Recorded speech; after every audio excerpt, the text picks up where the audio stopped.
मंत्रिमंडल के अंदर जो हमारे देश के प्रधानमंत्री जी और हमारे मुख्यमंत्री जी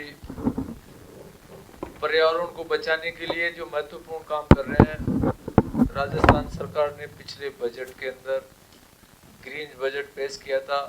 उसी के तहत जितनी भी हमारी नगर पालिकाएं, नगर निगम, नगर परिषदों के अंदर कोई भी इन्वेस्टर ऐसे प्रोजेक्ट लगाए जो कार्बन उत्सर्जन कम से कम करे, ग्रीन एनर्जी से चले, ऐसों के लिए एक पॉलिसी लेके आए हैं। उसका आज मंत्रिमंडल में अनुमोदन हुआ। इसका मुख्य उद्देश्य है कि हमारा पर्यावरण सुधरे, लोगों को जो शहरों के अंदर जो लोग छोड़ के आजकल गाँव के अंदर जा रहे हैं, शहरों की स्थिति जिस तरह से अभी दिल्ली की बात करें, किस तरह से पोल्यूशन बढ़ रहा कर रहा है, इसके लिए ये सब चीज़ें इसके अंतर्गत जितने भी कोई, चाहे हमारी एजुकेशन का वो हॉस्पिटल हो, कोई दूसरी इंडस्ट्री हो, जिसमें अंतर्गत उद्यमों एवं शहरी स्थानीय निकाय, नवीनीकरण ऊर्जा, ऊर्जा दक्षता, अपशिष्ट प्रबंधन, जो भी हमारा वेस्टेज आता है उसका प्रबंधन वो करे, जल संरक्षण का कोई ऐसे काम करे, वायु प्रदूषण को नियंत्रण करे, sustainable building infrastructure, sustainable agriculture को ऐसा उसके अंदर हो, पर्यावरण अनुकूल क्षेत्रों में कार्य प्रयुक्त करने के लिए किया जाएगा। ऐसे संस्थानों के लिए आज मंत्रिमंडल के अंदर जिस तरह से हमारे रिप्स 2024 के अंतर्गत जो ग्रीन इंसेंटिव देते हैं, उसी के तहत अतिरिक्त उनके पर्यावरण संबंधी योगदान के लिए ग्रीन क्रेडिट वाउचर जारी किए जाएंगे। इसलिए ग्रीन वाउचर 1 करोड़ रुपए तक के हरित निवेश पर 5%, 10 करोड़ रुपए से अधिक के निवेश पर 10% या मैक्सिमम 2.5 करोड़ रुपए के उसको मूल्य के होंगे। इससे आने वाले समय के अंदर जो पोल्यूशन पे कंट्रोल होगा, एक मुख्य काम आज हमारी इसमें लिया। इसके साथ साथ ऐसी सेवाएं हैं जिनके अंदर कई त्रुटियां थी, जिसके अंदर आज मंत्रिमंडल के अंदर लिया गया। राजस्थान राजस्व लेखा सेवा नियम 2025, इसमें राजस्थान राजस्व का लेखा सेवा नियम 2025 के प्रारूप को आज मंत्रिमंडल द्वारा जो मंजूरी दी गई, इसमें राजस्थान सेवा अधीनस्थ सेवा संवर्ग के पुनर्गठन के उपरांत सेवा नियम बनाया जाना आवश्यकता। नवीन सेवा नियम के लागू होने से राजस्व लेखा संवर्ग के तहसील राजस्व लेखाकार के पद पर भर्ती होने वाले कार्मिकों को राजस्व सेवा लेखा अधिकारी ग्रेड 2, सहायक राजस्व लेखा अधिकारी ग्रेड 1 के अधीनस्थ सेवा के पदों में राजस्व लेखाधिकारी के पद पर राज्य सेवा में पदोन्नति के समुचित अवसर, अनुभव एवं पात्रता अनुसार क्रमबद्ध रूप से प्राप्त हो सकेंगे। ये राजस्थान राज्य लेखा सेवा के लिए ये किया। दूसरा, राजस्थान विधानसभा सचिवालय भर्ती के नियमों में 1992 को संशोधन किया है। पहले विधानसभा के अंदर जो भी मार्शल या अतिरिक्त मार्शल का जो भी उप मार्शल की जो भी भर्ती होती थी, राजस्थान पुलिस से होती थी। अब सैन्य अर्धसैनिक बलों के अधिकारियों की प्रतिनियुक्ति स्थान तथा विशेष चयन के माध्यम से भी भरा जा सकेगा। ये भी आज संशोधन किया। इसके साथ साथ स्पेशल सिक्योरिटी विंग के कार्मिकों के विशेष भत्ते में वृद्धि।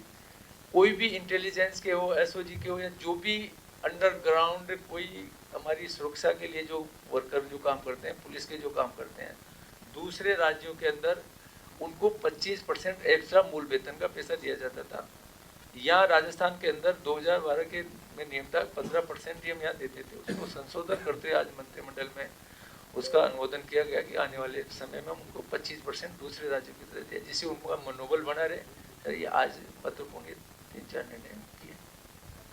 कोई अगर कोई सवाल हो आप सभी के, तो कैबिनेट से संबंधित पहले ले लेते हैं। जो कोई बताइए।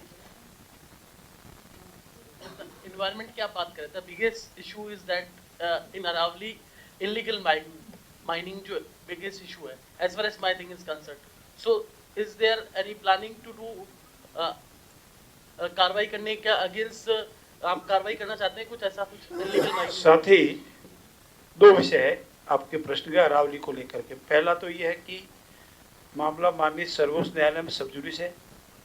माननीय सर्वोच्च न्यायालय के कुछ डायरेक्शन है, पर उसके बावजूद भी माननीय सर्वोच्च न्यायालय का डायरेक्शन आना या स्वयं कॉन्ग्रेस लेने से पहले राजस्थान सरकार की एसोसी मुख्यमंत्री आदरणीय भजनलाल जी इस पर पूरा इंस्टीट्यूट लिया, डायरेक्शन दिए, न कोई नई लीज दी जाएगी, न कोई अवैध खनन होने दिया जाएगा।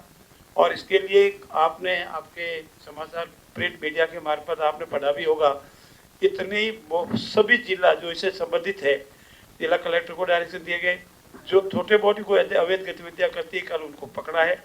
और हमारा ये पूरा फोकस रहेगा, अरावली का पूरा एरिया माननीय सर्वोच्च न्यायालय द्वारा निर्धारित प्रक्रिया और उसके द्वारा भी इंटैक्ट रहे, उसमें कोई किसी तरह का नुकसान नहीं हो, पर्यावरण की रक्षा हो, अरावली की पूर्ण रूप से सुरक्षा हो। सर कांग्रेस क्या है कि लीगल माइनिंग की बात करिए तो इशू उठा रही है, लेकिन बड़ा इशू तो अनलीगल माइनिंग का है। जो राजस्थान की सरकार राजस्थान की सरकार किसी को भी किसी भी तरीके से कितना भी बड़ा हो इलीगल माइनिंग नहीं करने देगी। कांग्रेस के राज में कितना इलीगल माइनिंग होता था, और कांग्रेस के राज में ही ये जो डेफिनेशन दी गई वो कांग्रेस के राज में दी गई है।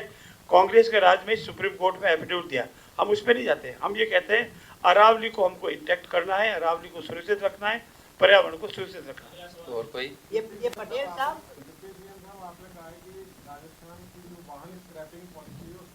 सचिन जी भाई 15 साल से पुराने वाहन जो हैं वो सड़कों से हटाए जाएंगे, उनका स्क्रैपिंग होगी। तो अभी जो 15 साल से पुराने वाहन है उनको रिन्यू किया जाता है, तो क्या वो नियम हट गया बिल्कुल? अब स्क्रैपिंग जो दे रहा है उसको हम प्रोत्साहन भी दे रहे हैं कि अगर कोई व्यक्ति नया वाहन खरीदे तो उसको अधिकतम 1 लाख रुपए तक की हम उसको छूट दे रहे हैं। इसको बढ़ावा देने के लिए अभी ये पॉलिसी लाई है स्क्रैपिंग की, और जो स्क्रैपिंग लगा रहा है उसको भी हम डीएलसी में भी छूट देकर और उसको ज़्यादा से ज़्यादा प्रोत्साहन करें, ताकि जितना भी हमारा खराब वाहन प्रदूषण करते हैं या वो वाहन चलने में उनके अनफिट है, इसके लिए इसको बढ़ावा देने के लिए किया जा रहा है। एक प्रश्न मेरा ये है कि अभी आपने कहा कि 70% जो है हिस्सा उसमें कंपनी का है, 26% राजस्थान सरकार का है, तो बाकी का 4% किसके पास है? इक्विटी शेयर है। इक्विटी शेयर है। तो 4% किसके पास रहेगा इक्विटी? कंपनी के पास रहेगा, कंपनी रखेगी। हमारा जो है 74%, आपने 70 बोला था और 26% हमारा है। अगर ठीक। फिगर में कहीं हो तो करेक्ट कर दें। ठीक है। सर ये जो आपने वाहन के बारे में बताया, प्लस 26, 74 एसपीसीएल और 26 गवर्नमेंट ऑफ राजस्थान। कोई बात करेक्ट कर दें। हाँ और कोई सर एक ये था, थानों में जो पुराने वाहन पड़े, कबाड़ जो पड़ा है थानों के अंदर जब्त किए हुए वाहन, उनका क्या होगा? उनकी भी स्क्रैपिंग होगी या उनको कोई अलग से पॉलिसी उनकी होगी? एक मिनट देखिए, जो सीज वाहन होता है प्लीज उसका disposal according to court's order होता है। वो सीजर होने के बाद उसकी जो कस्टडी होती है वो कोर्ट के पास होती है, पर उसमें हमारे रूल्स है, उसी के अनुसार जो भी डिस्पोजल होता है वो गवर्नमेंट नहीं कर सकती, क्योंकि that is in under custody of a court.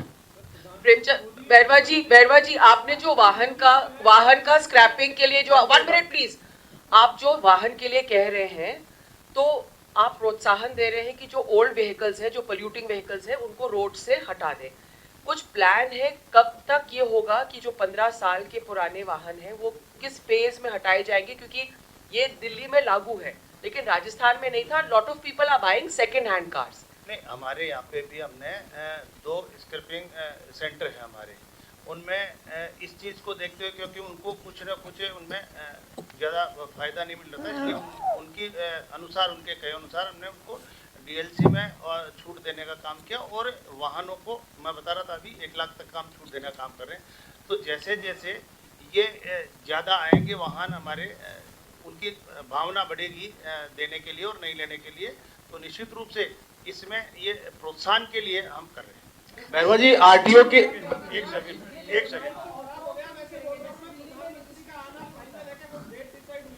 मित्र, हमारे एक पूरा हो जाए। हमारे यशस्वी मुख्यमंत्री जी ने रिफाइनरी टाइम पर पूरी हो, कॉस्ट लागत जो हमारा समझौता है उसके अनुसार हो, 2 बार विजिट किया है, हमारे अधिकारियों को बार मौके पर भेजा है। इसका मेन थीम यही है, उद्देश्य यही है, उनका फोकस यही है, संकल्प यही है कि समय पर पूरी हुई। पूरी संभावना है कि मलमास के ऊपर अगर हमको प्रधानमंत्री जी का आशीर्वाद मिल गया तो शायद जनवरी में ही कार्यक्रम संभव है। बैरवा जी बैरवा जी, आरटीओ के नाक के नीचे जो नगरीय बस चलती है, जो जिनकी फिटनेस नहीं होती है, वो धुआं छोड़ते हैं, उसको भी क्या इसमें इनबिल्ड किया गया इस पॉलिसी में? इसमें लिखा हुआ है ना, सरकारी वाहन सारे लिखे हुए हैं। सर, आपने एआई लर्निंग की बात की है, लेकिन डिजिटल साक्षरता अभियान के कई वर्षों के बाद भी अभी तक आप देखें तो प्रदेश के सैकड़ों स्कूलों में कंप्यूटर लैब ही नहीं है और कंप्यूटर अनुदेशक भी नहीं है। तो ऐसे में आप एआई जो लर्निंग है उसको कैसे स्थापित करेंगे स्कूलों में? देखिए, एआई पॉलिसी लाई है। एआई पॉलिसी का तात्पर्य ये नहीं कि कल ही स्कूल में जाकर सब कुछ हो जाएगा। फ्यूचर को ध्यान में रखते हुए हमारे एआई कैसे आवे, एमएलसी में आगे कैसे बढ़े। अनेक विद्यालयों में हमारे लैब नहीं मानना, उसको कोई नहीं मानने पुस्तक से नहीं, लेकिन हम धीरे धीरे सने सने सभी विद्यालयों में, हमारे महाविद्यालयों में इसको लागू करेंगे। हमारे विद्यार्थी कैसे सीखे। पॉलिसी का तात्पर्य फील्ड वर्क में, पॉलिसी का मात्र एक कंसेप्ट देना है और इसको हम राजस्थान, अभी तो हमारा प्रथम चल रहा है और हम कोशिश करेंगे धीरे धीरे सभी जगह लागू करेंगे। आप सबका बहुत।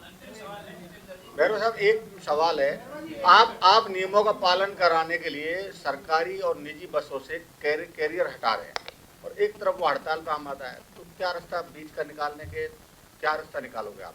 तो 30,000 बसें बंद हो गई तो बड़ी समस्या होने वाली। देखिए, समय समय पर हम उन लोगों से भी मीटिंग कर रहे हैं और उनको ये समझाइश कर रहे हैं कि हम जो यातायात के नियम है और जो बॉडी के नियम है उस हिसाब से ये वाहन बनाएं और निश्चित रूप से हमारी जितनी दुर्घटनाएं और जो हुई है उसमें कमी लाने के लिए जो कैरियर में अनेक सामान रख लेते हैं, डिग्गी बढ़ा लेते हैं और बॉडी को मॉडिफाई कर लेते हैं, इसके लिए हम उनको भी समझा रहे हैं और जो मैन्युफैक्चरिंग है, जो बॉडी बनाते हैं, उनके भी हम पेनल्टी भी लगा के उनको इस मामले में सतर्क कर रहे हैं और आने वाले समय में हम सब जागरूक हों ताकि इस तरह का हम जो भी बस में इस तरह की कोई अनियमितता होती है उसको अपन सही करें।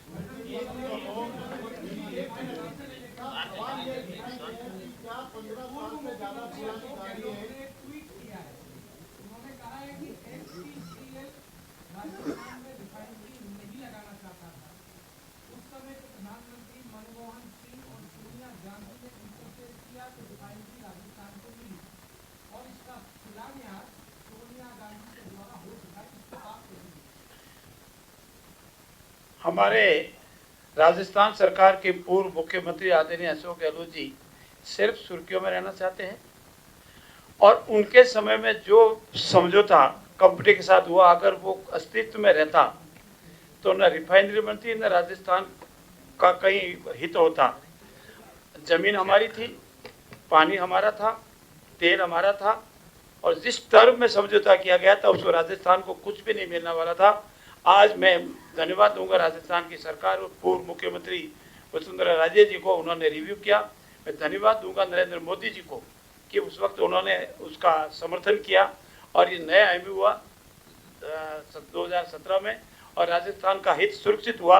इसीलिए अशोक गहलोत जी को ये कहिए कि अपने समय के एमयू और वर्तमान समय के एमयू को मिला करके फिर कोई स्टेटमेंट। मंत्री जी, एक थोड़ा क्लियरिफिकेशन क्लियर कर दीजिए इस बात को कि क्या 15 साल से ज्यादा पुरानी गाड़ियां राजस्थान में चलेगी या नहीं, पेट्रोल की होगी या डीजल की होगी, या अपनी मर्जी से आके स्क्रैप कराओ तो कराओ, नहीं तो चलाते रहो, क्या है? देखो, दो एनसार जो हमारे जिले हैं भरतपुर और अलवर में, यहाँ पे तो 10 साल की लिमिट है। बाकी हमारे और जिलों में 15 साल तक डीजल वाला और पेट्रोल वाला 10 साल की।